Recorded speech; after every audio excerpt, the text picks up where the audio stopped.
Hi, this is Randy Wootton, CEO of Maxio, and welcome to Expert Voices Podcast, where we interview CFOs and industry experts who want to stay ahead of the curve and learn about the latest trends and technologies that are shaping the future of finance. Today, I'm honored to have Chris Ortega, CEO, founder of Fresh FP&A, join us. He's been in accounting and finance for almost 20 years and is one of the people that's helping us define what the future looks like. Thanks so much for joining us, Chris. Randy, a pleasure to be here, man. Thanks for having me at Export Voices. Yeah, great. Well, so we got a couple of topics we're going to cover over the next 30 minutes. I think, with your perspective, having started as Ernst & Young early in your career and then moving through the accounting role and the FP&A role and then a fractional CFO role and now founding your own fractional CFO practice, tell me a little bit about like the top three changes you've seen in the profession over the last 15 years. Yeah, man. I think looking back over the experience, right, I think it boils down to three key elements that have changed like dramatically for not only accountants, not only finance, not only FP&A, but CFO professionals. And those three things are technology. I think number one, first thing that has evolved, right? When I go back to my public accounting days, I remember, being at Ernst & Young, doing audits, and you didn't have really the robust forecasting technology. You really didn't have the robust budgeting forecasting. You really didn't have like the robust financial operations technology like Maxio, right? You had to kind of have these piecemeals of technology. So as you see technology providing a lot more tactical advantages down to accounts, down to finance and FP&A, you've seen that real boom. So I think that's been one of the first changes. The second thing for the office of the CFO particularly is the value proposition, right? I think earlier in my career, CFOs, in terms of that relationship with the CEO, was just more about the scorekeepers, right? They were the one keeping the tally, right? We had a budget of 5 widgets and we did 7 widgets, right? So I think the second fundamental change has been that value proposition that the CFO brings to not only the CEO and the other C-suite, but ultimately the organization. And I think the third one is really a disruption in the office of the CFO. When you look back through sales, marketing, operations, client success, and other functional areas of the business, they have been disrupted. I think now we're entering a stage where the office of the CFO is poised for disruption. Technology is doing that, the increase in the value proposition that CFOs bring. So I would boil down the three things that I've seen is just those three: technology, the increasing value proposition, and this era of disruption that we're in right now. Well, that's great, Chris. Maybe we'll start with the third one first because I too seen that. I've been in technology. I don't know. It's been 23 years for me, and most of the time I've been focused on go-to-market tech. So building technology for marketers, sales folks, and customer success. And to your point, one of the reasons I joined Maxio about 18 months ago was I thought the same thing was going to play out for the office of the CFO. And it primarily starts with workflow automation. So taking some of those manual tasks or technologies like Excel or other spreadsheets and figuring out new ways of doing the work to make the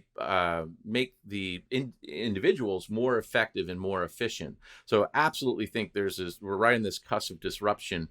With regards to technology, as you look forward, what do you think are the couple of things that are you're telling your clients, or when you're talking to other fractional CFOs, other than Maxio, I appreciate the shout out, but for other technologies, what are the things you're seeing people really embrace in the office of the CFO? Yeah, so I think that you boiled it down, and I think it starts with the tactical operations first, right? When you let's start high level and work our way down to tactical operations. When you look at technology, and particularly for the CFO, we are typically by nature really risk averse when it comes to new things, right? And when you really look at us on a spectrum of like on the lower end being low technology adopters to the high end of being high technology adopters, right? When you look at other functional areas like sales and marketing, they're going to be higher up on that curve, right? They're going to be the first ones adopting all new technology. We traditionally, the office of the CFO has been on that other end of the spectrum. We're really risk averse. We have to make sure there's audit compliant. Make sure there's no risk to the business. But I think as we go up that value proposition in technology, that's where we really need to start. So I think that's driving that. And now the first place for a lot of CFOs to start to get that kind of win is in tactical operations, right? Accounting is by nature, right? I go back to the first time I took an accounting class, which was my sophomore year in high school at Pike High School. I remember, yeah, I'm aging myself in this one, Randy. I remember doing accounting on like accounting paper, right? Like the Wow, like grid the bar chart. ledger? You I'm had that to do old. the credits and debits in the I ledger? am that old. I remember doing Wow, accounting dude. with T accounts, right? I'm doing There you graphic go. paper, right?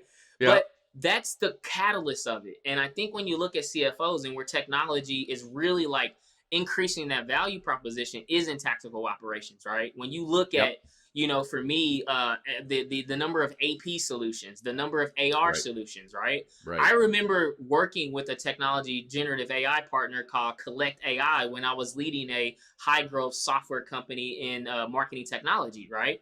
And we had this fundamental use case, right? We had Yep. tactical operations, we had people, we had 15 collections people all across the globe that were just dedicated in collections, right? And when you Yep. think about collections from a process perspective, it's a very linear process, right? When somebody's 5 days, you send them a reminder. When they're 10 days, you send an email follow up. When they're 30 days, it's a very systematic process. And we engaged a German company called Collect AI, and this is probably about 5, 6 years ago when we did this.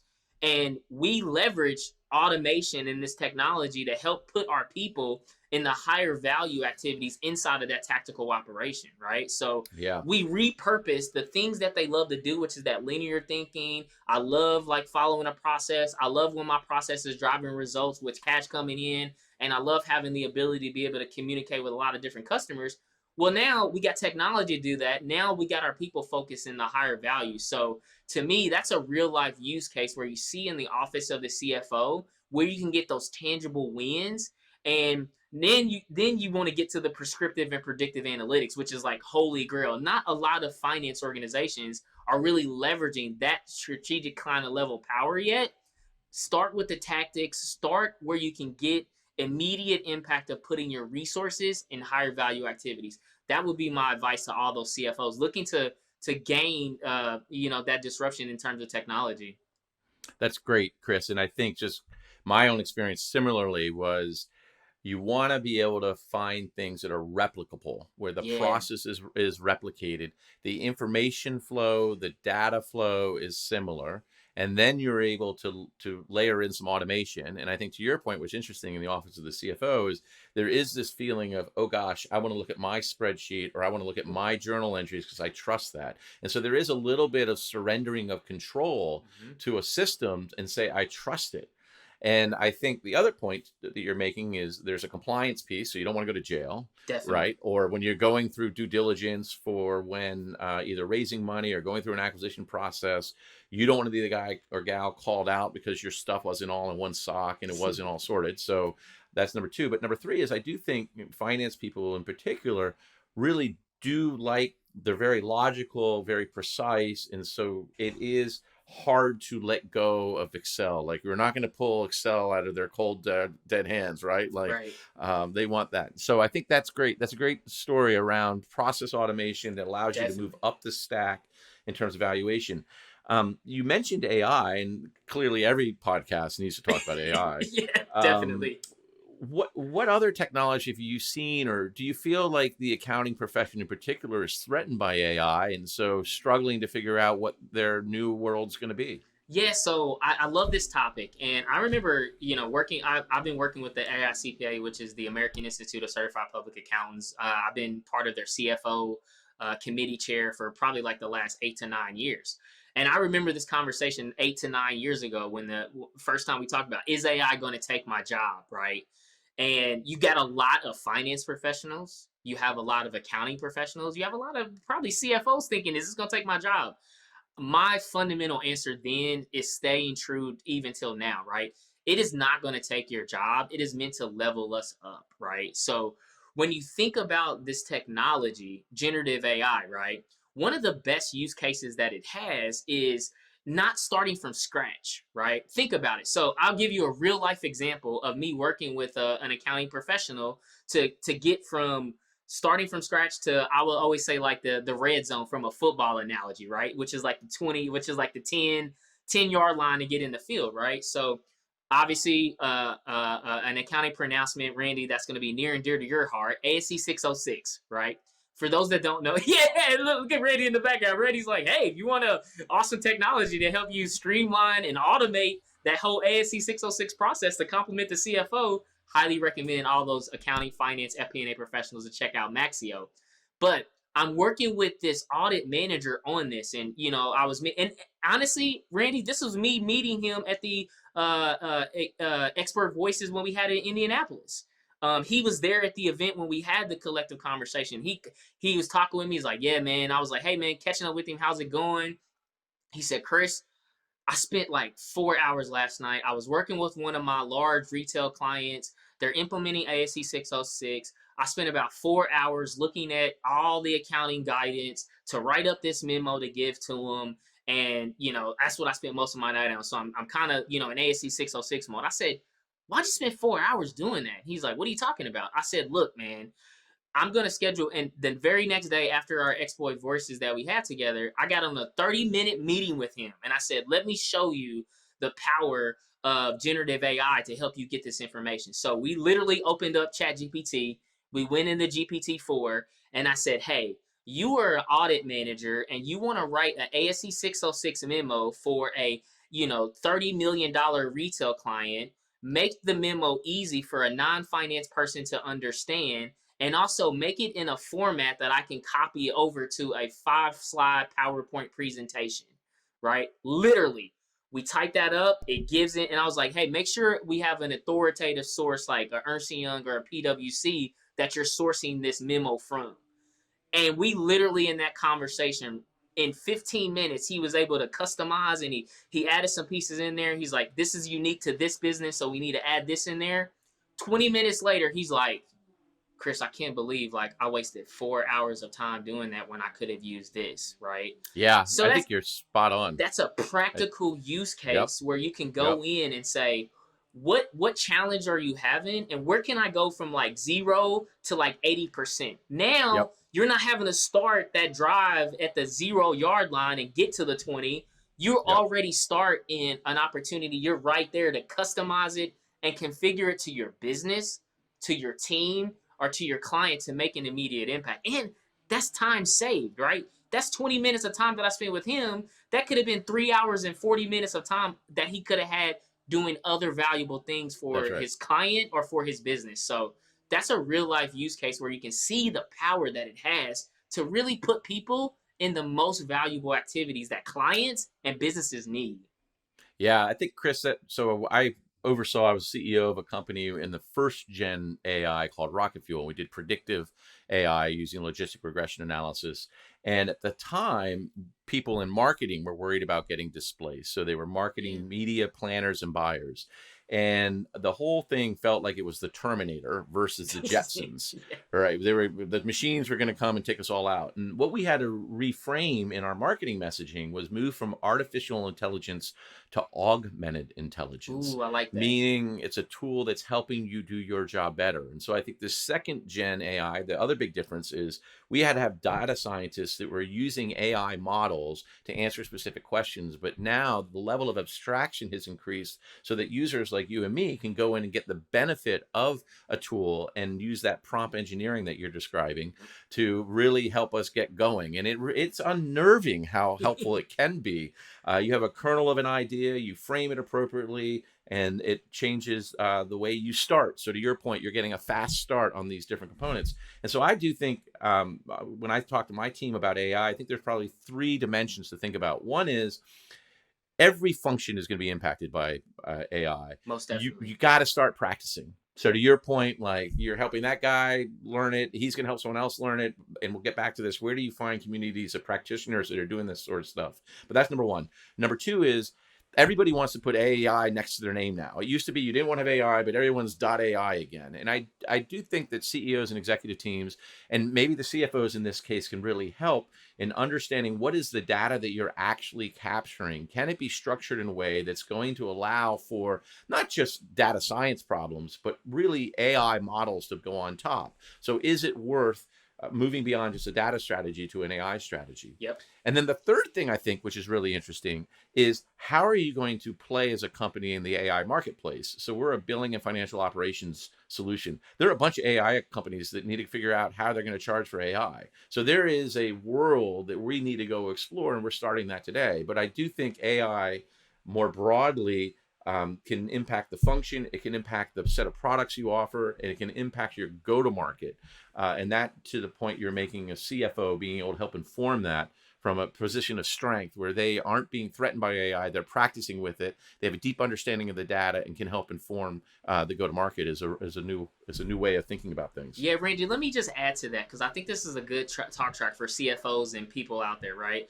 When you think about all I call it hysteria around generative AI, which is really AI's been here, right? This isn't like a new thing. Yeah, We've had right. I remember implementing Collect AI at a software company 6 years ago. So it's not Yeah. like I think the reason when you look at it right now, one of the biggest fundamental challenges that CFOs have is like getting the train off the track. What do I mean by that? Is right now they're like, I'll never get to be able to have that level of understanding that I can prompt it, I can have it, I can copy it over to PowerPoint, I can use it for macros, right? Like that's the first destination on the train. These people are trying to get it out, just trying to get the train off the track and build some momentum. Right. I think the best way that you can go and do that is your first point, right? You got to go out and try these things, which leads to one provocative topic that I got asked. When I was doing a LinkedIn Live about a week ago, and somebody asked when we were talking about generative AI, specifically around the employee experience. And I got a great question, and it said, do you think prompt engineers are going to be a new role that is created from generative AI? And I thought that was so thought-provoking. I'm like, that is like the middle ground of like getting to a point where CFOs are comfortable with it, that you have an expert that is great at prompting the tool, right? Because I sit with CFOs all the time and we work with it, and they're just like, see, I knew it didn't work. You didn't prompt it the right way. You didn't ask the right, you didn't give it the right cue of what you were trying to see. So I see that this is not only opening up a whole value add to CFOs, this could actually be a potential career path for people now, right? Like prompt engineers, I'm saying it on Expert Voices. I think that's going to be a role, and a highly compensated role inside the business in the foreseeable future. Well, that's great. You heard it here first. I do think there is a piece around everyone needs to learn it. It's a new language. Thanks. So for me, the big paradigm shift is, what do I do in Google or Bing to search versus what do you use ChatGPT for, right? If you want specific answers for specific questions, like the Wikipedia type answer, search is probably good for that, and ChatGPT may not be. So I think as these tools continue to evolve and new ones are introduced and they get smarter, part of it is just having time in the game. Yeah. You just got to play with it. Well, let me ask you this question, because I think we're circling around this, and the genesis of the initial Expert Voices dinners and now the Expert Voices podcast is to try to create a forum for CFOs, financial professionals, to come together to trade ideas and share best practices, which sounds like the one in Indianapolis did, which is great. Where do you go? Because I know you're on the road all the time, right? So you're out generating content. People are coming to you, and you're helping facilitate the conversations and your whole fresh FP&A, fresh perspective on how to think about FP&A. But where do you go to build connections and get insights and meet other finance professionals that are on the cutting edge? Yeah, so I think when you look at CFOs, and I go to so many different conferences, I present at a lot of them, I go public speak, I go connect with so many different finance and CFO professionals across the globe, right? And I think to me, it's about finding that community, right? That is like what you want to have, right? Like the people you want to connect with. And sometimes I think like what you've seen for accounting, finance, and CFOs is like, because of the pandemic, it was all this pent up like Zooms and all this stuff. Now you see a lot more professionals that want to go connect. And I think one of the biggest opportunities, like if you don't want to go see to a conference, right? There's great like local meetups, right? I remember talking with you out in San Francisco when we were earlier this year, and we were like, hey man, the intimate kind of meetups, kind of almost happy hour kind of concept where it's low impact, low risk, it's very open and comfortable. That I think is like hugely valuable to people. And the thing about it as well too is like there's so much content being created, not only from like finance leaders, but business leaders. I'm constantly reading about this stuff, and not only reading about generative AI and machine learning and all these other hosts of suites of that fall under AI. I'm also learning about different industries. Like, how's AI being applied in HR? How's it being applied to sales? What are like use cases? So I would say, like, when you have those like local meetup or events, if that's more comfortable for you, there's tons of information. Like, I read a lot of things on the Harvard Business Review. There's certain people to follow that I think are great in producing, different AI use cases and information and knowledge around it. So for me, I think, but take all that to the side. The number one place that you're going to learn these tools, it may not be from a conference, it may not be from a course. It's actually practical application in your job. Like, that's right. Go use it, go try it, go find like what I call MVPs, minimum viable projects, where you can leverage ChatGPT, BART, or the host of these AI tools to help you solve a business problem. That to me is probably the biggest education and the biggest ROI that you're going to get in learning these tools versus like a conference or a course or an article or a blog post. Great advice. I'm going to maybe put you on the spot if you have any specific podcasts you really like. But before we go there, I had the good fortune to go to the AI CPA Executive Forum a couple of weeks ago in New York. And it was the senior leaders of the AI CPA, CPA.com. And there were about, I think it was 43 tech vendors that went through, and we did 5-minute TED Talks on what we do and how we fit. It was basically like a beauty contest. And one of the things, every single one of them had a story about AI. Now, I think to your point, everyone's like, oh my God, we got to have AI into our marketing message, especially if you're a technology company. So I think there's probably a little bit of smoke and mirrors there going on. But what was fascinating to me because they're all targeting the CPAs. So the 10,000 CPA firms or however many there are, they're bringing out technologies that have some layer of AI tied into it or taking advantage of it. And so to your point about you get good at doing it, there's an enormous amount of technologies out there that are now rethinking how they think, how they offer value. So you'll have a chance to play. But maybe just going back to the question, is there a podcast or two that you find that you listen to that you really like, or an author that you really follow that makes an impact on you? Yeah, so it's one person that actually was on a LinkedIn Live with. His name is Vin, and I'm gonna chop up his last name, but I'll share the link. But he is like the person that is in generative AI across all the different disciplines, right? So he's just an AI enthusiast, and he's all over LinkedIn. And I'm blanking his last name, but all right, we'll send it in the notes. Yeah, I'll send it in the notes. He's a great resource. And the thing I love about his information, he covers, AI in HR, AI in finance, AI in data, AI in operations. And he has a great way of being able to connect that to like practical use cases for people to have. So he's definitely a person that I love follow. I love doing like collaborative stuff with him because I always take some learning. But I think also to me, like, as you build your skill sets around it, like you got to go, well, as we talked about before, right? Find specific ways that you can engage with it every day. Me and my team across the globe, we use ChatGPT, GPT-4, and BART, and a host of other AI solutions like literally every day. So the more that you can ingrain it as part of like your daily responsibilities, the way you do things, the more comfort and confidence that you'll get with engaging with the tools and value that you can bring. Yeah, I think so. Shifting to the last part of the conversation, I think what you're helping to articulate as a professional today, you need to not just focus on your function, but you need to spend time getting educated more broadly around business. And so in this case, AI being deployed across multiple functions, it's just exposing yourself to the broader world. We had actually at the AI CPA conference, I can't find his name, but this guy, he works for Open AI, and he talked for about 90 minutes about where we've been with AI, where it's going, the singularity. He had this term called the artificial generative intelligence, which is really cool. So again, I'll follow up we'll get the link to your guy, I'll get the link to my guy, and we'll put it in the notes. Nice. But for this last point is this idea of the CFO becoming more strategic. I talk about it as moving from the back office to the front office, or at least the middle office, where you are partnering with the CEO and the CRO around go-to-market strategies and how to help inform what's working, what's not.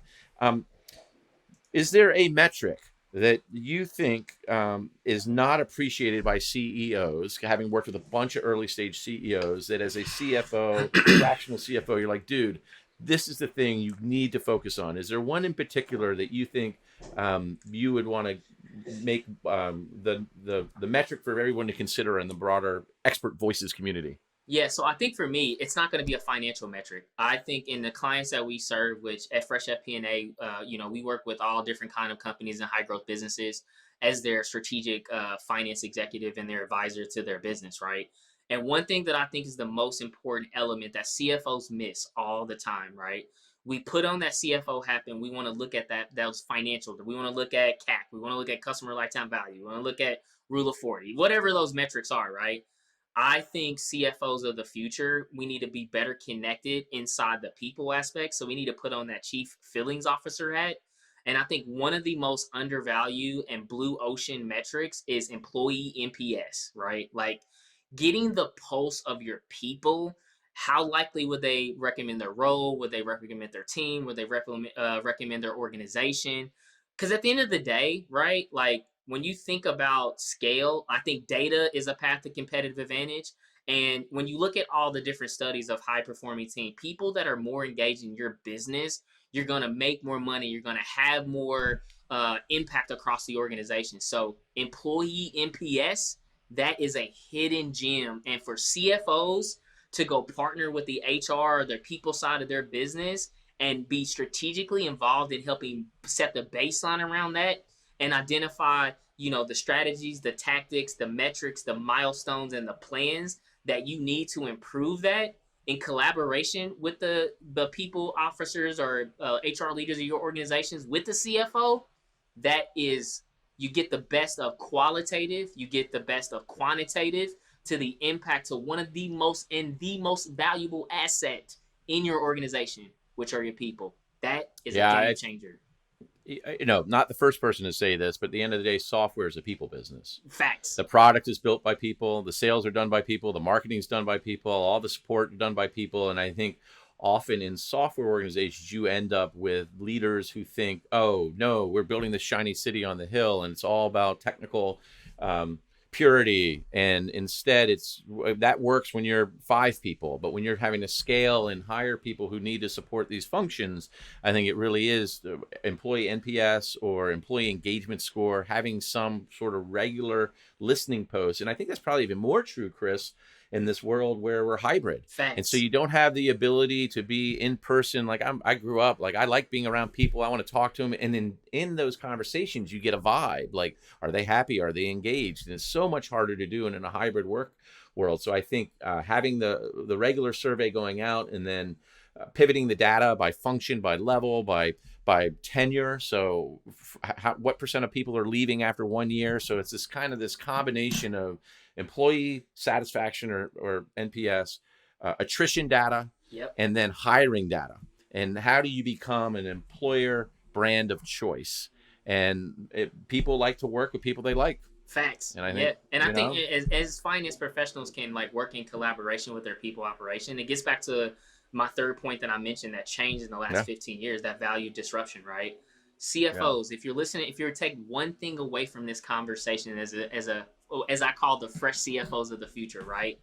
The most valuable asset is our people. And the more that we can learn about our business, the more that we can turn complexity into clarity, and the more that we can focus on the partnership and not the profitable side of the business, people above profits, impact over income, purpose over praise. The more that we can have that inside the business, the more value we're going to bring outside, more than just the numbers, but the ability to be able to guide the future and continue to change adversity that we have.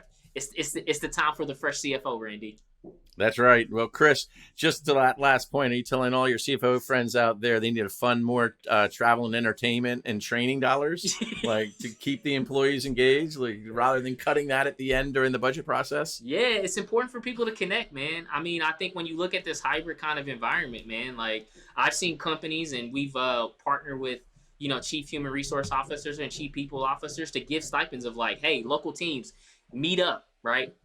having that ability to connect in real time and what I call like whiteboard sessions where you just get on a Yeah. whiteboard and you just brainstorm stuff, you just let it flow.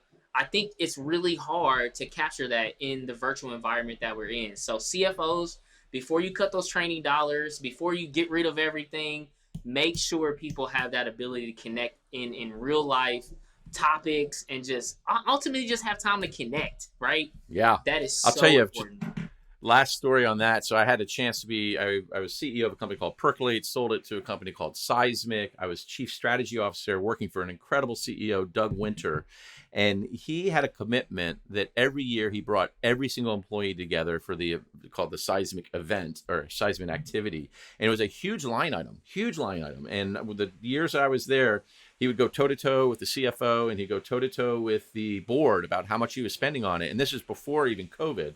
And he was like, no, I fundamentally believe this is a core to our culture is to create these connections. And when I came to Maxio, we created a company, Kickoff, which is based on that same principle. Like once a year, we can bring everybody, bring as many people together so you can build that connective tissue. You can share ideas. And I think to your point, making that work better is great. Well, awesome, Chris. So let's wrap this up. I think at the beginning, you led off with three things. I would layer a fourth to it. One is there is this disruption that this office of the CFO is poised for disruption. Number two, that in large part is driven by the value prop of the CFO, what they can do today, powered by things like new technologies, empowered by thinking about problems differently. But at its core, and this is your number one takeaway, I think, it's about how they think about people, training people, engaging people, and making sure that they're developing a community and a culture that thrives, not just survives. At 1,000%, man. That is the legacy, right? And to all those listeners, one final point as you take away from this conversation, think about the legacy that you're writing, right? Think about the legacy Yeah. that you're writing in your teams. Think about the legacy that you're writing in the value that you're providing. Think about the legacy that you see yourself in the next 5 to 10 to 15 years and get to writing that story. Well, right on, Chris. You are certainly writing a great story. It's been a lot of fun to get to know you in the short year that I've been here and see all the things that you're doing, not just to promote your own business at Fresh FP&A, but giving back to the community. And it does feel there's like a virtuous cycle there, right? You're putting out good karma, you're getting good karma, and it's just been a lot of fun. So thank you for your time, Chris. Randy, thank you so much.